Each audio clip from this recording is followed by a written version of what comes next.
Formation of interfascicular cambium from fully developed parenchyma cell is an example for, तो ये example है D differentiation का। तो इस पेपर में चलते हैं, इस पेपर में पूरा क्लियर एक्सप्लेनेशन है।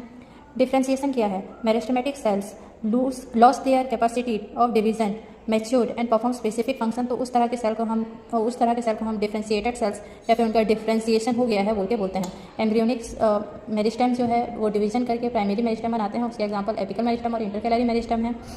फिर प्राइमरी मेरिस्टेम का डिफ्रेंसिएशन होकर प्राइमरी परमानेंट सेल्स बनता है, जिसके example primary cortex, primary xylem, primary phloem, root, stem और लिप्स के सेल्स हैं।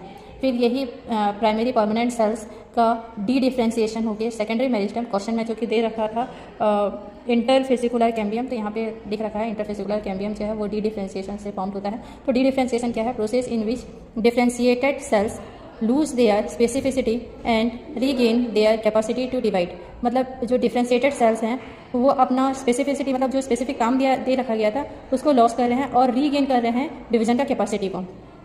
तो प्राइमरी परमानेंट सेल्स का डी डिफ्रेंसिएशन होकर सेकेंडरी मेरिस्टेम बनते हैं, उसके एग्जांपल्स हैं इंटरफेसिकुलर कैम्बियम और कॉक कैम्बियम। उसका रीडिफ्रेंसिएशन होकर सेकेंडरी मेरिस्टेम का रीडिफ्रेंसिएशन होकर सेकेंडरी परमानेंट सेल्स बनता है, उसके example secondary xylem, secondary phloem और इंटरफेसिकुलर कैम्बियम है। रीडिफ्रेंसिएशन क्या है? Process in which dedifferentiated cells lose their ability of division होगा, तो वो हो जाता है रीडिफ्रेंशिएटेड सेल्स।